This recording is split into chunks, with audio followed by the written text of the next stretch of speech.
Hello Vignan గారు, దసరా సినిమాకి సంబంధించి 100 కోట్లు కలెక్షన్స్ చూస్తూ ఉన్నాము. సో చాలా మంది అప్రిషియేట్ చేస్తున్నారు. నాని గారికి ఎంత మంచి పేరు వచ్చిందో కీర్తి సురేష్ యాక్టింగ్కి సంబంధించి అంతే మంచి పేరు వచ్చింది. సో మనందరం హ్యాపీగా దసరా మూడు కాకపోయినా అందరూ ఫెస్టివల్ చేసుకుంటున్నారు, దసరా ఫెస్టివల్.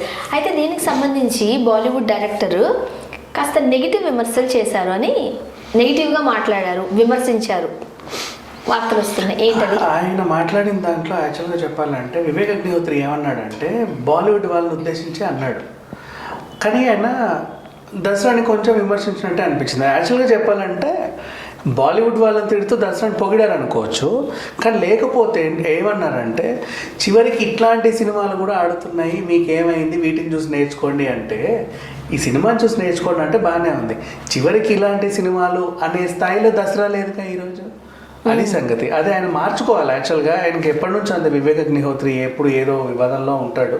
సరే, అసలు విషయానికి వస్తే ఇప్పుడు ఆయన వెర్షన్లో ఒకసారి మాట్లాడదాం. ఆయన వెర్షన్ని సమర్థించుకుందాం. ఆయన ఇలాంటి సినిమా అనడం తప్పు. ఆయన వెర్షన్ ఏంటంటే, బాలీవుడ్లో మీరు ఏం చేస్తున్నారంటే వందల కోట్లు ఫస్ట్ హీరోకే రెమ్యునరేషన్లు ఇస్తుంటే, ఇంకా సినిమా ఎప్పుడు తీస్తావు నువ్వు?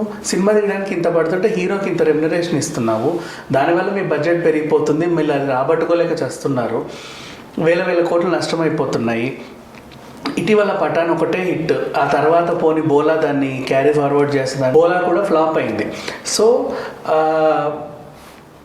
ఆ స్టార్టప్ మీద ఇచ్చేసుకోవాలి. కాకపోతే బోలా ఫ్లాప్ అయింది, మీకు 100 కోట్ల నష్టాలు వచ్చాయని మీరు ఏదో బాధపడుతున్నారు. అనుకోకుండా ఒక సౌత్ సినిమా వచ్చి అది హిట్ కొట్టింది, ఇట్లాంటి సినిమాలను చూసి నేర్చుకోండి అంటే బాగుండేది. చివరికి ఇలాంటి సినిమాలు కూడా హిట్ అవుతున్నాయి, మీరు చూసి నేర్చుకోండి అంటే ఆ చివరికి అనే పదం నాకు నచ్చలే. అది నేను చెప్పేది. చివరికి అని ఎందుకంటో కార్తికేయ కూడా అక్కడ అంత హిట్ అయింది, కాంతారా కూడా అక్కడ హిట్ అయింది, నువ్వు వాటిని చివరికి అనే సినిమాలు అంటే ఉద్దేశం ఏంటి? మేము అనుకోవద్దా చివరికి కాశ్మీర్ ఫైల్స్ లాంటివి కూడా వచ్చాయి. ఇంకా చెప్పాలంటే కాశ్మీర్ ఫైల్స్ అసలు సినిమాయే కాదు. నేను మాట్లాడుకుంటే చివరికి అనే పదాలు అట్లాంటి వాళ్ళు మాట్లాడకూడదు.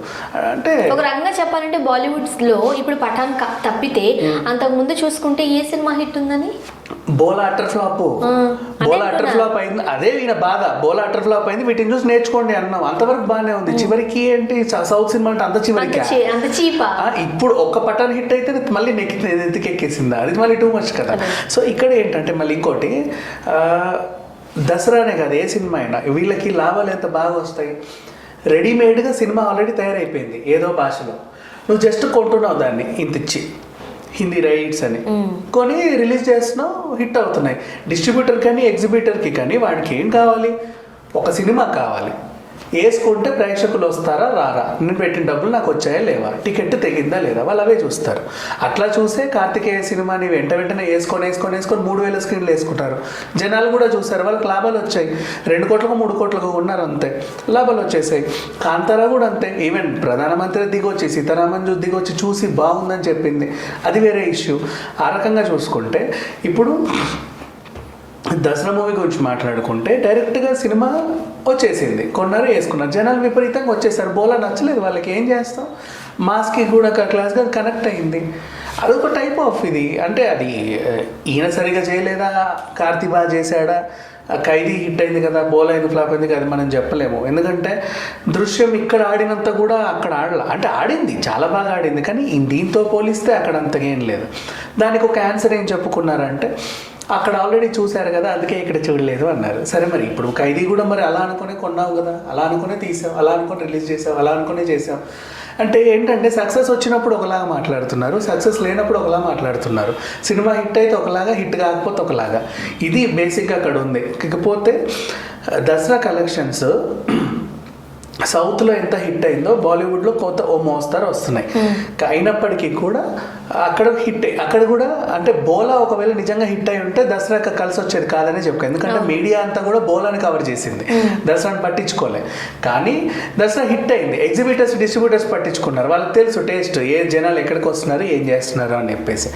ఆ రకంగా హిట్ అయింది. ఇప్పుడు వీళ్ళు కూడా అది నేర్పించుకోవాలి. మీరు 100 కోట్లు హీరోకి ఇచ్చుకుంటున్నారు, సో కాల్డ్ హీరోలు మీకు ఏమి ఇస్తున్నారు? సినిమా ఫ్లాప్ చేసి పెడతారు, వాడు మాత్రం 100 కోట్లు పట్టుకొని వెళ్తున్నాడు, సంబంధం లేదు.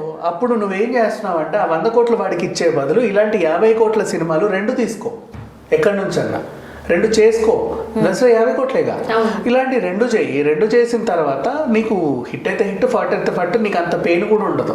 ఆ లెవెల్లో ఆయన చెప్పుకొచ్చాడు. కాకపోతే అలా చెప్పే క్రమంలో చివరికి ఇలాంటి సినిమా అనడం ఒకటే నచ్చల. చెప్పింది మంచే, కాకపోతే నేను ఇంకా మంచిగా చెప్పుంటే బాగుండే. యాక్చువల్గా టాలీవుడ్ అంటే ఇప్పుడిప్పుడు హిట్లు చూస్తున్నదా?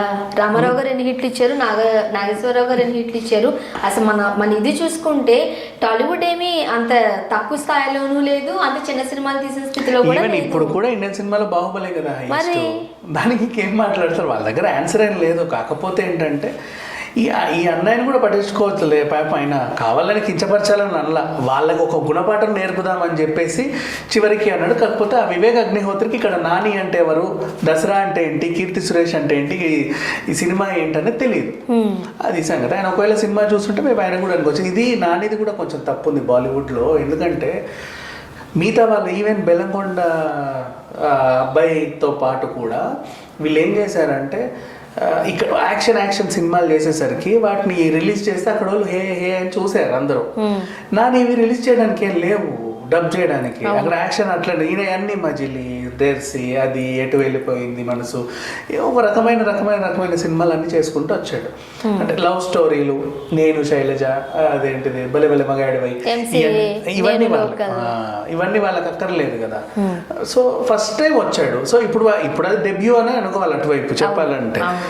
ముందు నుంచి అలవాటు చేయడం లేదు. ఇప్పుడు అదే ఈయన చూసుకో, చివరికి బెల్లంకొండకు క్రేజ్ కూడా లేదు ఇప్పుడు అక్కడ నానికి చెప్పాలంటే. ఆయన స్టార్టమ్ అట్లా ఉంది, కానీ ఇక్కడ నాని అంటే ఆయనకు క్రేజ్ ఉంది. సరే అగ్నిహోత్రి తెలుసో తెలియకో వాగినా కూడా మేబీ మంచు లక్ష్మి గారు అగ్నిహోత్రి గారిని ఉద్దేశించి మాట్లాడేది నా పోస్ట్ ఏమో. అది ఏదైనా ఉంటే అవగాహన ఉండి తెలుసుకుని మాట్లాడాలి, తెలియకపోతే మీలాంటి వాళ్ళతో మేము బాధించడం వేస్ట్ అని మేబీ బాలీవుడ్ వాళ్ళకి ఉద్దేశించి అన్నారేమో అనుకోవచ్చు.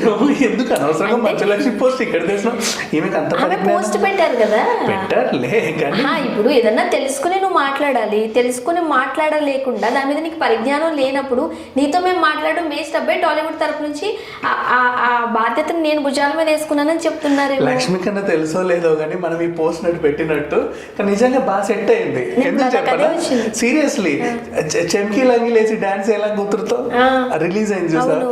సో ఆమెకి బాగా అగ్నిహోత్రి గారి విషయానికి సంబంధించి ఆమె స్పందించి ఉండొచ్చు. మీరు ఏదైనా మాట్లాడేటప్పుడు విషయ పరిజ్ఞానం తెలుసుకోండి, తెలియకుండా ఒకవేళ మీరు మాట్లాడితే మీ మాటలకు స్పందించాల్సిన అవసరం మాకు లేదు అన్నట్టుగా మేబీ అగ్నిహోత్రి గారిని ఉద్దేశించి బాలీవుడ్ వాళ్ళకి మంచు లక్ష్మి గారు గట్టి కౌంటర్ ఇచ్చారేమో. అంత సీన్ లేదు కానీ నేనైతే తెలుసు, ఎందుకంటే మంచలక్ష్మికి ఈ ఇష్యూ అయినట్టు కూడా తెలుసో లేదో. ఎట్లా మాట్లాడతారు కరెక్ట్ గా? ఆమె వాళ్ళ ఇష్యూ వాళ్ళ ఫిలిం వాళ్ళ గురించి మాట్లాడారని ఎట్లా అనుకుంటాం? అట్లా కూడా క్లారిటీ లేదు కదా. సో దీన్ని ఇచ్చేద్దాం అంటారు. ఎందుకంటే దసరాని పాపం ఆమె బాగా చేసుకున్నారు, ఆమె నచ్చిందా డాన్స్ చేశారు. ఆమె డాన్స్ చేసిన సినిమాకి సంబంధించి బాలీవుడ్ వాళ్ళు ఏదో అనేస్తే అసలుకి ఆమెకి మంచి నాలెడ్జ్ ఉంటుంది.